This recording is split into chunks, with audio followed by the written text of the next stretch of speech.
ministro do Supremo Tribunal Federal, Alexandre de Moraes, pediu que o seu colega, o outro ministro, Cristiano Zanin, paute o julgamento da ação penal da suposta trama golpista que tem como um dos réus o ex-presidente Jair Bolsonaro. A solicitação foi feita no dia de hoje, um dia depois das alegações finais dos acusados terem sido entregues à corte. O julgamento da ação, que pode levar à condenação do ex-presidente Jair Bolsonaro e também outras 7 pessoas por essa suposta tentativa de golpe após as eleições de 2022, deve acontecer em setembro.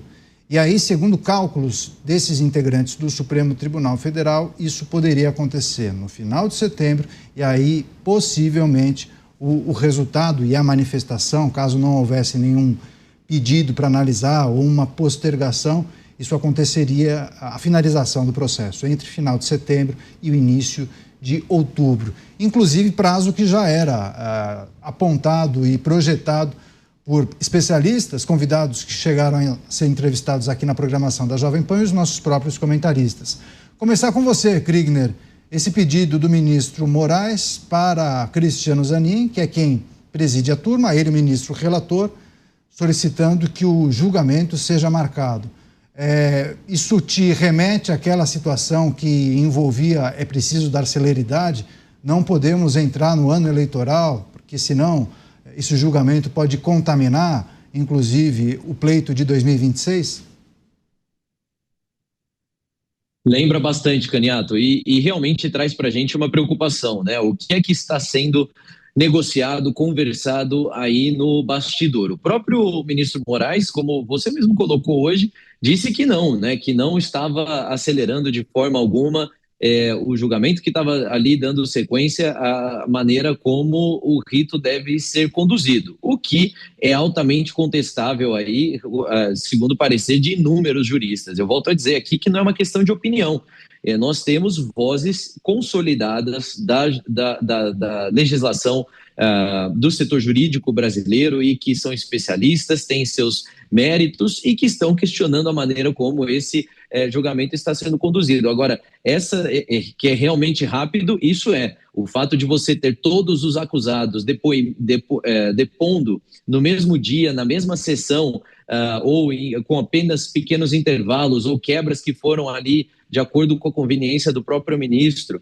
Isso tudo é muito questionável, a maneira como está sendo conduzido, né? Agora, o próprio Zanin. E aí não quero chover no molhado aqui, mas volto a esse ponto.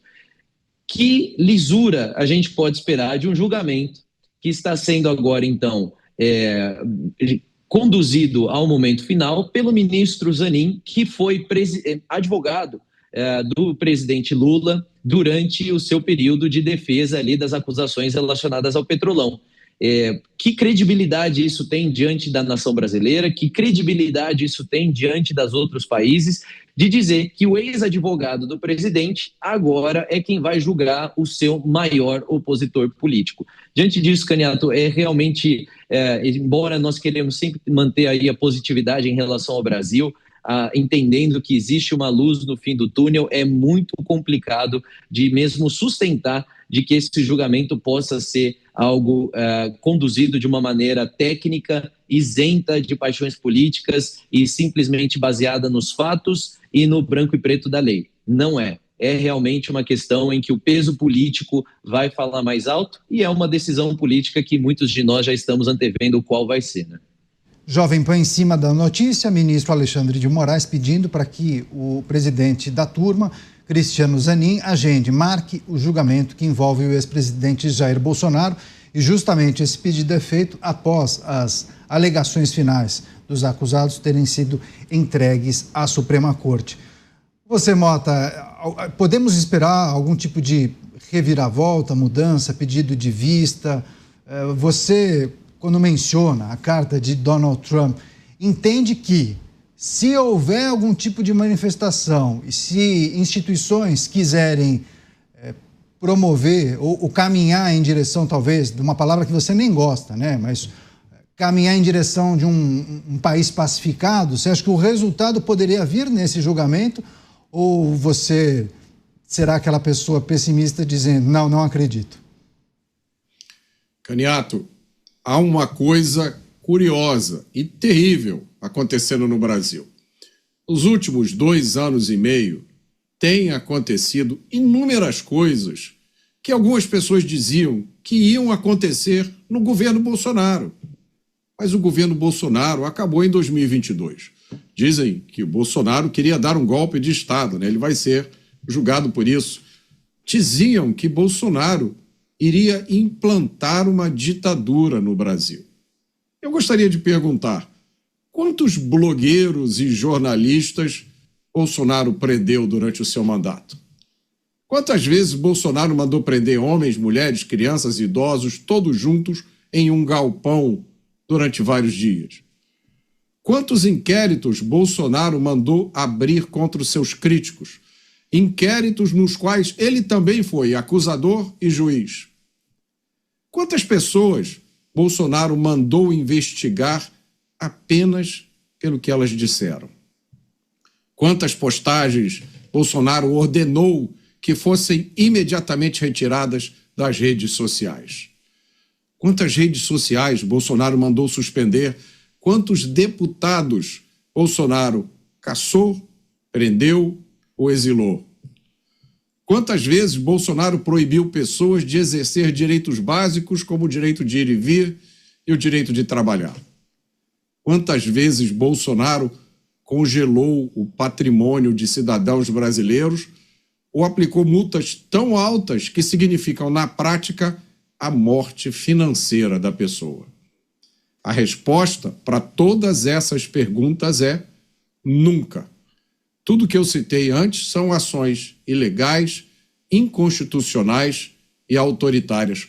Tudo isso aconteceu no Brasil nos últimos 2 anos e meio, mas nenhuma dessas coisas foi feita por Jair Bolsonaro. O tempo se encarregou de revelar onde estão as verdadeiras ameaças à democracia e à liberdade. É isso. O julgamento que envolve o ex-presidente Jair Bolsonaro deve ser marcado nos próximos dias. Foi feita uma solicitação formal do relator do caso, o ministro Alexandre de Moraes, para o presidente da primeira turma, que é o ministro Cristiano Zanin. E muito provavelmente esse despacho deve ser feito de maneira virtual, então saberemos qual será o dia dessa manifestação dos ministros a partir dessa manifestação oficial que será feita pelo presidente da turma. Você, Luiz Felipe Dávila, essa é uma notícia que a gente de tempos em tempos costuma tratar, analisar, avaliar, a depender da novidade em relação ao rito que acontece no Supremo Tribunal Federal. Só que as projeções que indicam que esse processo ou as condenações sairiam entre o final de setembro e o início de outubro, isso não surpreende nenhum de nós, né? Porque falava-se justamente nesse calendário, né? A previsão era essa. Então parece que os ministros estão conseguindo respeitar aquele rito que eles desenharam lá atrás. Caniato, o que nós precisamos avaliar nesse caso é o histórico, como esta ação começou, como ela tramitou e qual será o desfecho. Uma ação que desrespeitou o devido processo legal, direito à ampla defesa, que baseou uma tese em cima de delações contraditórias e que o posicionamento dos próprios juízes nas suas manifestações e entrevistas públicas deixa claro que o ex-presidente Jair Bolsonaro já está condenado. No fundo, é apenas um teatro que, para terminar a peça, precisa ter o último ato, e esse último ato é o desfecho final. Não há nenhuma possibilidade de reverter o veredito desta peça de teatro, que é o julgamento. Por quê? Porque é uma peça de teatro? Porque seguiu o ritual, um ritual, mas baseada em coisas absolutamente frágeis, não baseada nos princípios e normas do Estado Democrático de Direito e, portanto, se nós formos olhar com o rigor da lupa, esse julgamento não tem cabimento nas bases na qual ele foi realizado. Portanto, entendo que cumprir o prazo é dizer que esta peça de teatro tem que acabar em algum momento. E vai acabar. Mas não haverá mudança no veredito. O problema agora é que, provavelmente, algum ministro pedirá vistas para poder concluir o caso na gestão do futuro ministro do Supremo Tribunal Federal, Edson Fachin, que vai assumir a presidência no dia 29 de setembro. Fachin já deixou claro que quer ouvir mais a opinião do colegiado e menos a opinião individual ou talvez da turma. Isso significa que o que pode mudar nesse desfecho é se a sentença de Jair Bolsonaro será cumprida em prisão domiciliar ou não.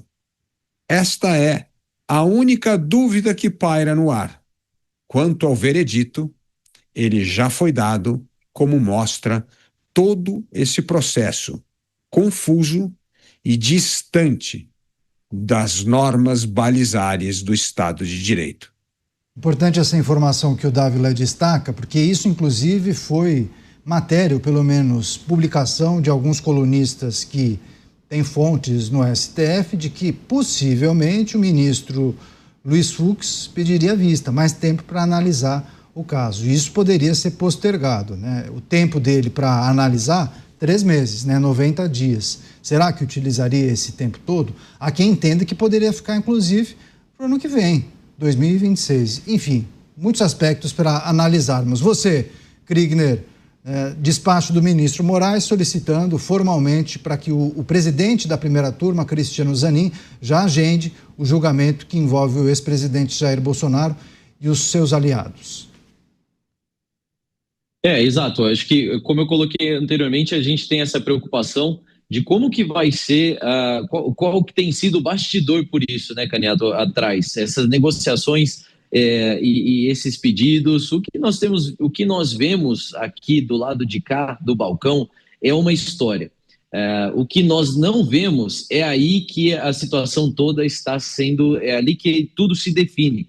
Como o Dávila trouxe e o Mota também trouxe, nós temos argumentos mais do que embasados para dizer que esse é um julgamento político, mas ainda assim é um julgamento que está sendo conduzido, é um julgamento que vai ser julgado agora, é um processo que vai ser julgado e é uma decisão que vai ter que ser cumprida, ou seja, um veredito vai ser dado, mas o país está acompanhando e está vendo evidências atrás de evidências de que não existe cabimento jurídico para as acusações que estão sendo colocadas. E é vergonhoso nós vermos a justiça brasileira se posicionando dessa maneira, de uma maneira em que a Constituição fica em segundo plano e o que reina mesmo é a interpretação dos ministros, ou seja, aquilo que o ministro entende que o texto constitucional diz e da maneira como o texto constitucional deve ser aplicado. Essa é a situação muito complicada que a gente está hoje no nosso país, Caniato. Pois é, muitas pessoas entendem que será que os ministros, a partir daquelas sinalizações e várias reportagens, né, que traziam um cenário de insatisfação ou falta de harmonia dentro da corte, será que essa situação, primeiro, é verdadeira? Se for verdadeira, será que isso pode influenciar no resultado desse julgamento? Será que ao invés desse super rigor que muitos entendiam, o Dávila falou, o que muita gente diz, não, esse julgamento já está definido desde o início, sabemos exatamente o que vai acontecer, querem dar uma resposta, enfim, aquelas teses que nós escutamos ao longo dos últimos meses. Mas há quem entenda que não, que poderia haver talvez uma manifestação, um movimento, ô Mota, que poderia surpreender a opinião pública. Você acha que quem aposta nessa possibilidade tem grande chance de se decepcionar? No Brasil, tudo pode acontecer, Caniato. Por o bem e por o mal, tudo pode acontecer. Então, eu não vou arriscar nenhum palpite aqui. Eu diria que milhões de pessoas têm a esperança de que alguma coisa aconteça, de que esse rumo seja modificado. Porque é impossível compreender qual é o objetivo final dessa caminhada. Onde é que isso vai levar? O Brasil já está sofrendo as consequências de tudo isso que tem acontecido nos últimos anos aqui. O direito brasileiro, na opinião de muitos juristas, foi destruído. Vigora hoje no Brasil uma insegurança jurídica total. Essa é a receita da pobreza, essa é a receita do subdesenvolvimento, essa é a receita do caos político. Nós vemos hoje uma política, para pegar um comentário que o Kriegner fez logo no início, o Kriegner falou sobre os bastidores da política, e a gente não sabe o que se passa nos bastidores. O que a gente vê hoje é uma política que é 100% bastidores. Não há mais nada que a gente consiga entender ou respeitar. E essa política, ela contaminou o direito. Essa é a última esperança do cidadão de bem, do trabalhador, do pagador de impostos, é que quando ele tem um problema, quando acontece um conflito, quando acontece um crime, que a justiça entre em cena. Uma justiça imparcial, que não olha a capa do processo, que não está preocupada se quem está sendo julgado é A ou B.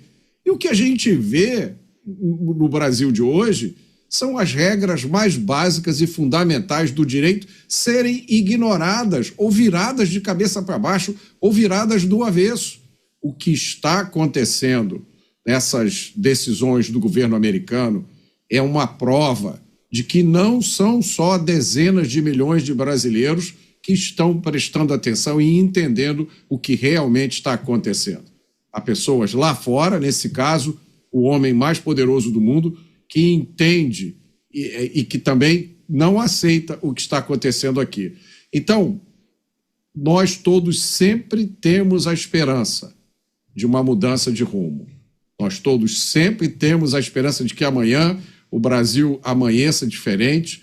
Como eu sempre digo aqui, que os homens que têm poder e bom senso convençam os homens que têm poder, mas não têm bom senso, a mudar o caminho. Mas cada dia que passa, há menos tempo para isso acontecer. Julgamento que envolve o chamado núcleo principal, né, ou núcleo crucial dessa suposta trama golpista. E aí, só para lembrar as pessoas que nos acompanham, quem são os réus envolvidos e que compõem esse grupo principal destacado pela PGR? Jair Bolsonaro, ex-presidente da República, Alexandre Ramagem, ex-diretor da ABIN, Almir Garnier, ex-comandante da Marinha, Anderson Torres, ex-ministro da Justiça, Augusto Heleno, ex-ministro do GSI, Mauro Cid, ex-ajudante de ordens da presidência e também é o delator, Paulo Sérgio Nogueira, ex-ministro da Defesa, e Walter Braga Neto, ex-ministro da Casa Civil e vice na chapa de Jair Bolsonaro nas eleições de 22. Você, Dávila, acho que ontem, né, o Cristiano Beraldo trouxe um apontamento importante sobre esse clima de insatisfação que alguns veículos destacaram em suas reportagens. Falava-se também até na possibilidade do ministro Barroso, insatisfeito com o atual momento do Brasil, antecipar sua aposentadoria.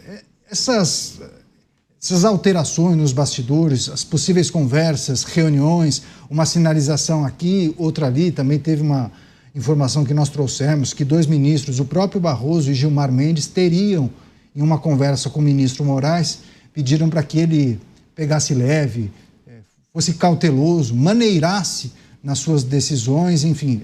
É até curioso, né, quando a gente traz uma informação como essa. Nem sabemos se é verdade ou não, porque é sempre aquela coisa, um interlocutor, uma pessoa ligada que tem relação com alguém que trabalha no gabinete e tal, revelou essa informação. Mas tem muita gente que diz, onde há fumaça, há fogo, Dávila. O clima não parece estar legal, né? Alguma coisa vai acontecer no sentido de tentar retomar a normalidade. Não me parece que esse processo de esgarçamento das relações deve se acirrar. Eu acho que é preciso dar alguns passos para trás, não, Dávila? Com certeza, Caniato. Mas nunca se esqueça que o espírito de corpo fala sempre mais alto. Essas divergências existem, mas o espírito de corpo. E se, por exemplo, esticar o otimismo do Mota ao extremo, e Jair Bolsonaro fosse absolvido, seria uma desmoralização total de todo o processo, da PGR, do ministro Alexandre de Moraes. Então, o que eu acho que seria o voto de coragem neste episódio, que é uma sentença marcada num processo político e não jurídico, é justamente alguns ministros terem a coragem de votar contra o veredito final, justamente arguindo que preceitos importantes não foram respeitados. Porque esses votos contrários podem ajudar a recorrer mais à frente às sentenças aplicadas ao ex-presidente. Portanto, o voto dissidente tem peso para abrir contestações futuras. Mas, infelizmente, o histórico mostra que o espírito de corpo, nessas horas decisivas, fala mais alto. Isto é, dificilmente o veredito será alterado. O fato é que precisa ser um veredito com alguns votos dissidentes para marcar posição e abrir a porta da esperança, que é a porta de recorrer futuramente às decisões para que sejam revistas. Este me parece o caminho mais provável, e mesmo esse caminho provável exigirá muita coragem individual para romper com o espírito de corpo. Pois é, e é inclusive uma situação que indica que até os integrantes da Suprema Corte, Kriegner, devem fazer cálculos, né? Está no radar dos integrantes da Suprema Corte o que pode acontecer, porque é preciso olhar também para as várias manifestações daqueles que em algum momento indicaram que poderiam, por exemplo, disputar as eleições de 2026 para a presidência da República. Quantos possíveis candidatos ou lideranças já manifestaram que, caso eleitos, poderiam ofertar a graça ao ex-presidente Jair Bolsonaro? Tudo bem que existe até nos dias de hoje a possibilidade de reversão, judicialização, vimos isso na gestão de Michel Temer, né?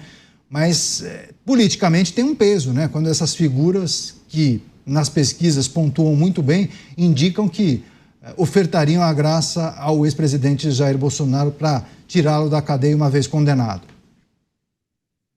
Exato, exato. E já foram, né, como você colocou, Caniato, já foi imediato o posicionamento por parte de ministros do STF de dizer que não. Então, não permitiriam com que isso fosse aprovado ou mesmo entrasse em vigor.